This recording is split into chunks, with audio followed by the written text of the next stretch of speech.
नमस्कार दोस्तों, कैसे हैं आप सब लोग। दोस्तों आज की वीडियो में हम डिस्कस करेंगे आर्बिट्रेशन।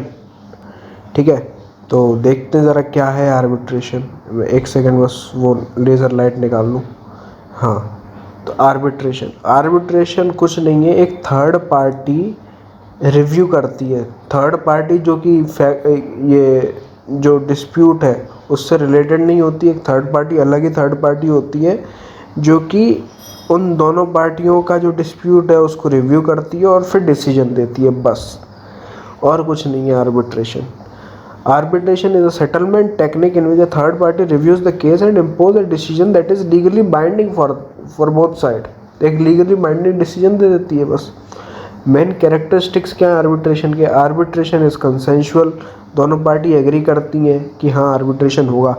लेकिन आर्बिट्रेशन कंसेंशुअल में कैसे बोल रहा है? क्योंकि आर्बिट्रेशन एग्रीमेंट बनता है, एग्रीमेंट पे साइन होते हैं, एग्रीमेंट पे साइन होगा, इसका मतलब कंसेंशुअल। समझ रहे हो आप? कंसेंट दे दी दोनों ने।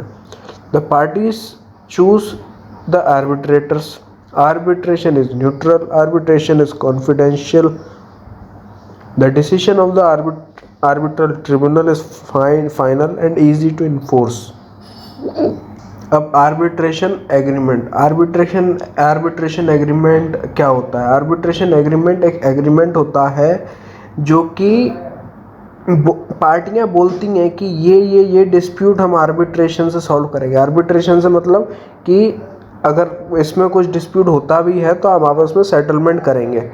अब वो सारे जितने भी जो टॉपिक्स हैं, जितने भी वो डिस्प्यूट हैं, वो चाहे उनमें वो आर्बिट्रेशन एग्रीमेंट में वो डाल सकता है। ठीक है, arbitration means an agreement by the parties to submit to arbitration all or certain dispute which have arisen or which may arise between them in respect of a defined legal relationship whether contractual or not।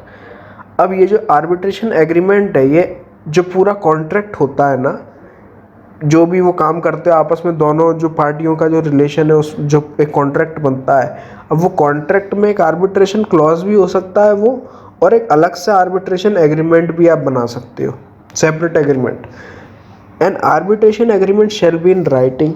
ठीक है, essentials क्या है arbitration agreement के? The existence of a present possibility और of a future difference. ठीक है, the intention of the party to settle such difference by a private tribunal. The agreement in writing to be bound by the decision of the tribunal and that the parties must be ad idem. ठीक है, the party should have intention to enter into an arbitration agreement. The agreement should comply with all the conditions of a contract as per the Indian Contract Act, or the agreement should in reference to a dispute, that is it should be for the reference of an existing or a future dispute to an arbitrator or an arbitral tribunal। ठीक है, अब इस पूरे उसका क्या मतलब है कि भैया आर्बिट्रेशन का एसेंशियल क्या है कि आर्बिट्रेशन होने के लिए सबसे पहले तो एक डिफरेंस होना चाहिए। मतलब कि हो सकता है डिस्प्यूट होना भी तो चाहिए ना। सबसे पहले तो एक डिस्प्यूट आप निकाल के रखो। डिस्प्यूट निकाल के रख लिया आपने, तो अब वो डिस्प्यूट सेटल कैसे होगा? तो the intention of the parties to settle, दोनों का इंटेंशन भी होना चाहिए कि हाँ हम ये डिस्प्यूट सेटल करेंगे। राइटिंग में होना चाहिए एग्रीमेंट, दोनों का इंटेंशन होना चाहिए एग्रीमेंट में आने का। वो जो एग्रीमेंट है, जो कॉन्ट्रैक्ट है, वो इंडियन कॉन्ट्रैक्ट एक्ट से कंप्लाई करना चाहिए। And the agreement should in reference to a dispute, that is मतलब एग्रीमेंट ऐसा नहीं है कि कुछ डिस्प्यूट कुछ और है, आपने बना कुछ और दिया एग्रीमेंट। यार बात यहाँ पे वो बच्चे का नामकरण की हो रही है, आपने एग्रीमेंट बना दिया कि बच्चे की शादी कैसे होगी। डिस्प्यूट से रिलेटेड होना चाहिए एग्रीमेंट, समझ रहे हो? डॉक्ट्रिन ऑफ सेपरेबिलिटी, डॉक्ट्रिन ऑफ सेपरेबिलिटी को अगर मैं इजी भाषा में बताऊं तो अब देखो क्या होता है ना कि ऐसा होता है कि पहले क्या होता था कि जो कॉन्ट्रैक्ट बनता था, दो लोग हैं तो उसी में एक आर्बिट्रेशन क्लॉज होता था, एक आर्बिट्रेशन क्लॉज होता था। अब आर्बिट्रेशन क्लॉज होता ही क्यों है कि आर्बिट्रेशन कर सके, मतलब सेटलमेंट कर सके।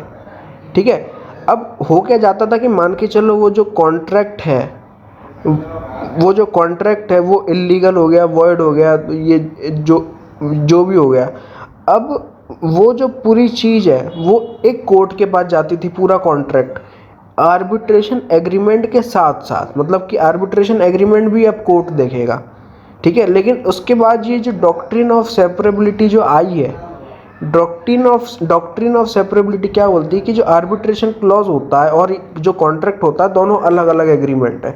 भले ही वो क्लॉज में है, भले ही एक अलग एग्रीमेंट है, लेकिन जो आर्बिट्रेशन क्लॉज होगा ना, उसको एक सेपरेट एग्रीमेंट की तरह उसको ट्रीट किया जाएगा। अब इससे फ़ायदा क्या हुआ कि भले ही कॉन्ट्रैक्ट कैसा भी हो, लेकिन जाएगा तो अब वो आर्बिट्रेटर के पास या कोर्ट के पास नहीं जाएगा वो, क्योंकि उसको आर्बिट्रेटर, क्यों, अगर कॉन्ट्रैक्ट ही वॉइड बता रहे हो, इलीगल बता रहे हो, तो आर्बिट्रेशन एग्रीमेंट जो है वो भी वॉइड हो जाएगा ना। तो अब डॉक्ट्रिन ऑफ सेपरेबिलिटी से हमने उसको अलग ही कर दिया कि अब अलग है वो, ठीक है। ये था डॉक्ट्रिन ऑफ सेपरेबिलिटी। इसी को एक सही तरीके से आप बोल सकते हो, वो लिखा हुआ है the UNCITRAL model, United Nation Commission on International Trade Law, model law और international commercial arbitration incorporated the doctrine of separability in article 16(1). अब ये आर्टिकल बोलता क्या है?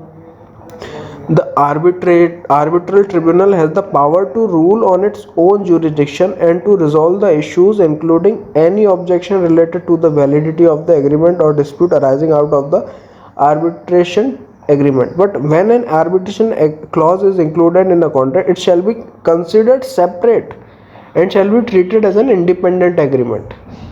ठीक है। If the arbitral tribunal decide that a contract in which the arbitration clause is contained is null and void, that decision shall not entail the invalidity of the arbitration clause.